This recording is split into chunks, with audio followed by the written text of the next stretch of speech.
Dear students, आपका हमारे इस चैनल में स्वागत है। और आज हम कंप्यूटर एप्लीकेशन की इस सीरीज़ में HTML, DHTML एंड CSS का 12th पार्ट आपके लिए लेकर आए हैं, जिसके अंदर बच्चों आज का हमारा जो टॉपिक है क्रिएटिंग लिस्ट विद CSS। इसके अंदर आज हम बच्चों डेफिनेशन लिस्ट को देखेंगे। बच्चों नॉर्मल HTML की लिस्ट को आपने पहले भी पढ़ा है, लेकिन बच्चों कभी कभी बोर्ड एग्जाम में आपसे जो क्वेश्चन पूछा जाता है उसमें जो आप लिस्ट क्रिएट करेंगे उसको CSS की हेल्प से बनाना होता है। ठीक है, तो CSS की हेल्प से जब आप बनाएंगे तो CSS की प्रॉपर्टीज़ को आपको पता होना चाहिए कि कौन कौन सी ऐसी प्रॉपर्टीज़ होती हैं जो लिस्ट के अंदर हमको यूज़ करना होता है। ठीक है, जैसे बच्चों आपने अनऑर्डर लिस्ट को यूज़ किया था, उसके अंदर हमने बच्चों list style image, list style type को यूज़ किया था। ठीक है, ऐसे ही बच्चों आपने ऑर्डर लिस्ट को देखा था जिसके अंदर हम लोगों ने यूज़ किया था लिस्ट स्टाइल टाइप को। ठीक है, तो इसी क्रम में बच्चों हमारा ये डेफिनेशन लिस्ट भी होता है, जिसके अंदर बच्चों हम देखेंगे कि डेफिनेशन लिस्ट के अंदर हम CSS की प्रॉपर्टीज़ को कैसे यूज़ कर सकते हैं और अपने लिस्ट को और ज़्यादा अट्रैक्टिव कैसे बना सकते हैं। बच्चों जब आपका बोर्ड का एग्जाम होता है तो उसमें दो टाइप के क्वेश्चंस हो सकते हैं। एक तो नॉर्मल HTML के थ्रू लिस्ट को क्रिएट करने के लिए हो सकता है। बच्चों जो दूसरा पार्ट होता है वो CSS की हेल्प से उस पर्टिकुलर क्वेश्चंस को सॉल्व करने के लिए आपसे कहा जा सकता है। ठीक है, तो लिस्ट में अगर आपको CSS की प्रॉपर्टीज़ को यूज़ करके अपने लिस्ट को क्रिएट करना है तो आपको CSS की प्रॉपर्टीज़ को पता होना चाहिए कि उसके अंदर हमको कैसे यूज़ करना है। इसीलिए बच्चों हमने ये OL, UL और DL को दोबारा रिपीट किया है कि आपको बहुत ही अच्छे से समझ में आ जाए कि ऑर्डर लिस्ट अगर आप क्रिएट करना चाहते हो CSS की हेल्प से तो उसके अंदर हम CSS की प्रॉपर्टीज़ को यूज़ कैसे करते हैं। ठीक है, अनऑर्डर लिस्ट आप क्रिएट करते हो तो उसके अंदर हम CSS की प्रॉपर्टी को कैसे यूज़ करके अपनी लिस्ट को प्रिपेयर कर सकते हैं। ठीक है, और इसी क्रम में बच्चों यहाँ पे देखिए डेफिनेशन लिस्ट भी आता है कि डेफिनेशन लिस्ट के अंदर हम CSS की प्रॉपर्टीज़ को कैसे यूज़ कर सकते हैं। क्योंकि डेफिनेशन लिस्ट में बच्चों कभी कभी आपका जो डेफिनेशन टर्म होता है या जो डेफिनेशन डिस्क्रिप्शन होता है उसमें कलर असाइन कर दिया जाता है जो आपको यूज़ करना होता है। तो बच्चों अगर आप CSS की हेल्प से डेफिनेशन लिस्ट को क्रिएट करना चाहते हैं तो बच्चों आपको पता होना चाहिए कि CSS की प्रॉपर्टीज़ को हम डेफिनेशन लिस्ट के अंदर यूज़ कैसे करते हैं। ठीक है, आइए शुरू करते हैं बच्चों। Definition list. The definition list is used to build a list of definitions. बच्चों डेफिनेशन लिस्ट का यूज़ करते हैं हम लोग किसी डेफिनेशन के लिए। ठीक है, यहाँ पे अगर नीचे ध्यान से देखें तो यहाँ पे आपको अलग अलग टॉपिक्स दिख रहे होंगे और उसके नीचे उसका डेफिनेशन है। अगर इस तरीके से आपको एक लेआउट दिखाना है अपने वेब पेज के अंदर तो ऐसी कंडीशन में बच्चों वहाँ पे हमको DL टैग का यूज़ करना होता है। ठीक है, it starts and and with DL and DL tag respectively. ठीक है, तो बच्चों जब आप DL टैग को यूज़ करते हो तो टॉप पे आपको DL टैग यहाँ पे लिखना होगा और जब पूरी पूरी लिस्ट आपकी प्रिपेयर हो जाएगी तो लास्ट में आके आप DL टैग को क्लोज कर देते हैं। The DL tag is used in conjunction with DT definition term and DD definition description tags. बच्चों जब DL टैग को यूज़ करेंगे तो उसके अंदर आपको दो टैग यूज़ करने होते हैं। एक होता है DT जो हमारे टॉपिक के लिए होता है, डेफिनेशन टर्म के लिए होता है। दूसरा होता है डेफिनेशन डिस्क्रिप्शन। जब भी आप डेफिनेशन को यहाँ पे एंटर करते हैं तो इसके लिए हमको यूज़ करना होता है DT का। ठीक है, तो यहाँ पे देखिए DT क्या होता है। DT helps in defining the term or names. बच्चों DT का यूज़ करते हैं जब भी आपको टॉपिक असाइन करना होता है अपने उस पर्टिकुलर पैराग्राफ के लिए, उस पर्टिकुलर डेफिनेशन के लिए, तो यहाँ पे आपको यूज़ करना होता है DT का। यहाँ पे आपको लिखना होगा DT e learning DT close. ठीक है, उसके नीचे देखिए बच्चों DD helps describing each term or name. बच्चों जब भी आप अपने डेफिनेशन को डिस्क्राइब करना चाहते हैं तो इसके लिए हमको DD का यूज़ करना होता है। तो यहाँ पे आपको DD लिखना है और जहाँ पे डेफिनेशन आपका एंड होता है लास्ट में आके DD टैग को आपको क्लोज कर देना होता है। ठीक है, इसी तरीके से बच्चों आपको नीचे तक असाइन करना है और लास्ट में आके DL टैग को इसके नीचे क्लोज कर देना है। तो आइए बच्चों प्रैक्टिकल के थ्रू हम देखते हैं कि डेफिनेशन लिस्ट का यूज़ कैसे करना है। ठीक है बच्चों, यहाँ पे ध्यान से देखिए ये जो प्रोग्राम बना हुआ है इसमें लिखा है doc type HTML head title definition list head close then body. Body के बाद बच्चों यहाँ पे देखिए DL टैग का यूज़ किया गया है क्योंकि आपको डेफिनेशन लिस्ट क्रिएट करनी है, इसलिए स्टार्ट जब भी करेंगे किसी डेफिनेशन के लिए तो यहाँ पे DL टैग को आपको यूज़ करना होता है। ठीक है, तो यहाँ पे आउटपुट वाले पेज पे बच्चों यहाँ पे ध्यान से देखिएगा जो आपका पहला टॉपिक है यहाँ पे लिखा है ई लर्निंग। ठीक है, तो ई लर्निंग हमारा हो गया डेफिनेशन टर्म। तो यहाँ पे ध्यान से देखिएगा यहाँ पे लिखा है DT e learning DT close. ठीक है, इसके नीचे ये जो पोर्शन आपको यहाँ पे दिख रहा है ये इसका क्या है, डेफिनेशन डिस्क्रिप्शन होता है। तो इसके लिए देखो यहाँ पे लिखा है DD यहाँ पे इसका डेफिनेशन लिखा गया और लास्ट में डी टैग को क्लोज कर दिया गया। सेकेंड टॉपिक यहाँ पे देखिए लिखा है ई बैंकिंग। तो यहाँ पे देखिए दूसरी बार हमने यूज़ किया डी और ई बैंकिंग लिखा, उसके बाद डी को क्लोज कर दिया। ये हमारे इस वाले टॉपिक के लिए असाइन कर दिया, ठीक है। उसके बाद नीचे आते हैं तो यहाँ पे आपको दिख रहा है डी और यहाँ पे इसका डेफिनेशन हो गया और लास्ट में डी टैग क्लोज हो गया। तो यहाँ पे ई बैंकिंग के नीचे इसका डेफिनेशन आपके सामने डिस्प्ले कर देगा। लास्ट में अगर आप नीचे आए तो यहाँ पे लिखा है D E shopping D close. इसका मतलब जो नीचे का टॉपिक है ई शॉपिंग वो यहाँ पे असाइन हुआ है डी के साथ, ठीक है। अब आप इसका डिस्क्रिप्शन देना चाहते हैं तो डिस्क्रिप्शन के लिए हमने क्या लिखा डी और उसके बाद इसका डेफिनेशन लिखा और लास्ट में हमने डी को क्लोज कर दिया।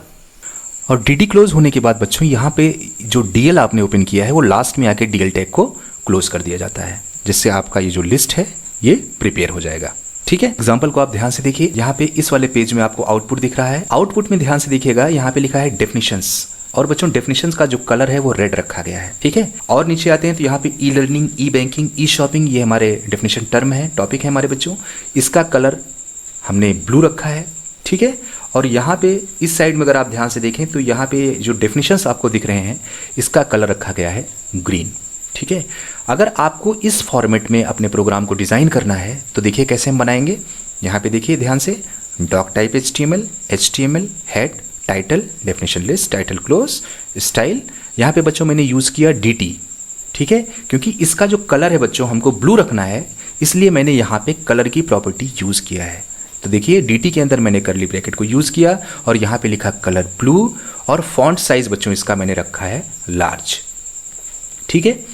और नीचे आते हैं बच्चों, यहाँ पे ध्यान से देखिएगा DD यूज़ किया मैंने, ठीक है। और DD के अंदर जो कलर प्रॉपर्टी मैंने यूज़ किया है वो है कलर ग्रीन। अब यहाँ पे आप ध्यान से देखिए कि जो भी आपको डेफिनेशन यहाँ पे दिख रहा है वो किस कलर में है, ग्रीन कलर में है, ठीक है। तो इसलिए बच्चों हमने यहाँ पे कलर ग्रीन रखा है और इसका जो फॉन्ट साइज है बच्चों मीडियम रखा है, थोड़ा सा छोटा रखा है इसका, ठीक है। और इसका जो हेडिंग वाला पोर्शन है, ये पोर्शन H2, यहाँ पे देखिए text transform upper case colour red, ठीक है। H2 में बच्चों क्या है, यहाँ पे नीचे ध्यान से देखिएगा, H2 में है डेफिनेशंस। यहाँ पे आपको दिख रहा है डेफिनेशंस, ये हमको रखना है अपर केस में। अपर केस का मतलब क्या होता है बच्चों, कैपिटल लेटर्स में। बच्चों ये पहले किस लेटर में था, ये पहले था स्मॉल लेटर में, लेकिन हमको यहाँ पे कैपिटल लेटर में शो कराना था, इसलिए बच्चों यहाँ पे टेक्स्ट ट्रांसफॉर्म में हमने लिखा है अपर केस, ठीक है। और इसका कलर क्या रखा है, रेड, ठीक है। और रेड रखने से क्या होगा कि जो डेफिनेशंस है इसका कलर रेड हो जाएगा और ये इसकी स्टाइल क्या होगी, अपर केस में कन्वर्ट हो जाएगी, ठीक है। तो इस तरीके से बच्चों आप स्टाइल का यूज़ करके अपने डेफिनेशन लिस्ट को और ज़्यादा अट्रैक्टिव बना सकते हो। बच्चों अगर आप अपनी इस डेफिनेशन लिस्ट के अंदर जो डिस्क्रिप्शन आपने यूज़ किया है इसका अलग अलग कलर असाइन करना चाहते हो, ठीक है, तो अलग अलग कलर असाइन करने के लिए बच्चों हमको ID का यूज़ करना होता है, ठीक है। ID का यूज़ बच्चों इसके पहले वाले वीडियो में भी हमने यूज़ किया था। बच्चों इसको एक एग्जांपल के थ्रू हम समझते हैं। अगर किसी क्लास में अमित नाम के 2 स्टूडेंट पढ़ते हैं और आपको एक पेन दिया जाता है कि इसको जाके आपको अमित को देना है, ठीक है, तो आप वहाँ पहुँचने के बाद कन्फ्यूज हो जाएंगे कि इस पर्टिकुलर पेन को हम किसको दें। लेकिन अगर अमित का रोल नंबर आपको पता है जिसको आप देना चाहते हैं तो बहुत आसानी से आप उसको उस पर्टिकुलर पेन को दे देंगे, ठीक है। तो वो जो रोल नंबर है वो क्या है, अमित का एक ID है, एक उसकी आइडेंटिटी होती है जिसके थ्रू बच्चों आप कंफ्यूज नहीं होंगे और उस पर्टिकुलर पेन को बहुत ही आसानी से उसको प्रोवाइड करा देंगे। बच्चों ID के थ्रू आप अलग अलग डेफिनेशंस के लिए अलग अलग कलर असाइन कर सकते हैं, है ना। हो सकता है, अब यहाँ पे आप ध्यान से देखिए, यहाँ पे इसके अंदर भी आपने DD यूज़ किया है, यहाँ भी आपने DD यूज़ किया है और यहाँ भी DD यूज़ किया है ना। और एक बार DD के अंदर आपने ग्रीन कलर को यूज़ किया तो ये तीनों में ग्रीन कलर असाइन हो गया। लेकिन हमको ऐसा नहीं करना है, हमको ग्रीन कलर इसमें देना है, इसमें येलो करना है, इसमें पिंक करना है।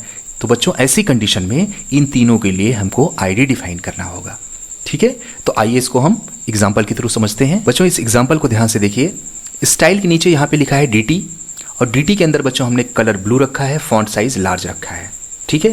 तो इसमें क्या हुआ कि जो भी डेफिनेशन टर्म आपने यूज़ किया है उसका सबका कलर ब्लू हो गया, ठीक है, और उसकी जो साइज़ है वो लार्ज हो गई। लेकिन बच्चों इसके अंदर जो डेफिनेशन यूज़ किया गया है उसका जो कलर है वो अलग अलग है। पहले वाले का जो कलर है बच्चों वो ग्रीन है, दूसरे में जो हमने कलर यूज़ किया है वो पर्पल कलर है और लास्ट में बच्चों मैंने पिंक कलर यूज़ किया है, ठीक है। अगर डीडी के अंदर एक ही बार में हम कलर यूज़ करते तो सबका एक कलर हो जाता, लेकिन सबका कलर हमको अलग रखना है, इसलिए बच्चों मैंने आईडी का यूज़ किया है। देखिए इसको असाइन कैसे करते हैं। यहाँ पे हम नीचे आए और यहाँ पे देखिए इसका मैंने एक नाम रख दिया, ठीक है। जो फर्स्ट वाला पोर्शन है, ये वाला पोर्शन हमारा है, इसका नाम मैंने रख दिया AK। तो इसका जो आइडेंटिटी हो गया वो AK के नाम से हो गया, ठीक है। और AK के लिए मैंने कौन सा कलर यूज़ किया, यहाँ पे देखिए कलर मैंने ग्रीन रखा, फॉन्ट साइज मैंने मीडियम रखा। यहाँ पे ध्यान से देखिए इसका कलर क्या हो गया, ग्रीन हो गया, और इसका जो साइज़ है वो मीडियम हो गया।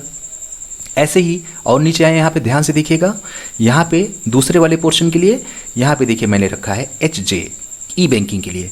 अब ऊपर थोड़ा सा आते हैं, यहाँ पे ध्यान से देखिए HJ के अंदर मैंने क्या रखा है, कलर पर्पल रखा है और फॉन्ट साइज मीडियम रखा है, ठीक है। तो बच्चों यहाँ पे ध्यान से देखिएगा, इसका जो डेफिनेशन है कौन से कलर में चेंज हो गया, पर्पल में चेंज हो गया, और इसकी साइज क्या है, मीडियम है, ठीक। ऐसे ही और नीचे आते हैं बच्चों, तो यहाँ पे देखिए ID मैंने क्या रखा है, PS। इस वाले पोर्शन का जो नाम मैंने रख दिया है क्या है, PS रखा है। और PS के लिए बच्चों मैंने कलर क्या रखा है, यहाँ पे ध्यान से देखिएगा, PS के लिए बच्चों मैंने कलर रखा है पिंक, और फॉन्ट साइज मीडियम रखा है मैंने। तो यहाँ पे इसका कलर क्या हो गया, पिंक हो गया बच्चों।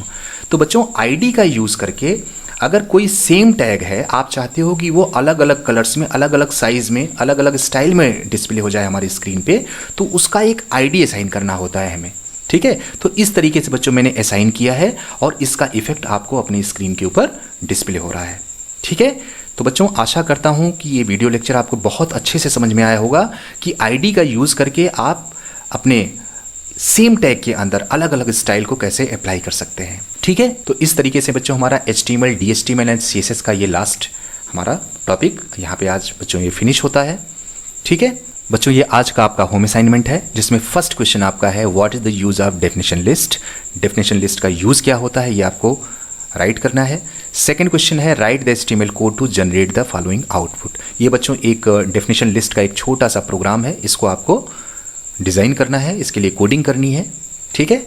तो आशा करता हूँ बच्चों कि ये वीडियो लेक्चर आपको बहुत ही अच्छे से समझ में आ गया होगा कि डेफिनेशन लिस्ट को हम क्रिएट कैसे कर सकते हैं, ठीक है। उसके अंदर हम CSS की प्रॉपर्टीज़ को यूज़ कैसे करते हैं, या सेम टैग के अंदर हम अलग अलग कलर्स, अलग अलग स्टाइल अगर डिफाइन करना चाहते हैं तो उसके अंदर हम ID का यूज़ कैसे कर सकते हैं, ये आपको बहुत ही अच्छे से समझ में आ गया होगा। अगर किसी क्वेश्चन में आपको कोई प्रॉब्लम होती है बच्चों, तो आप कमेंट बॉक्स में हमसे कमेंट करके पूछ सकते हैं। Thanks for watching.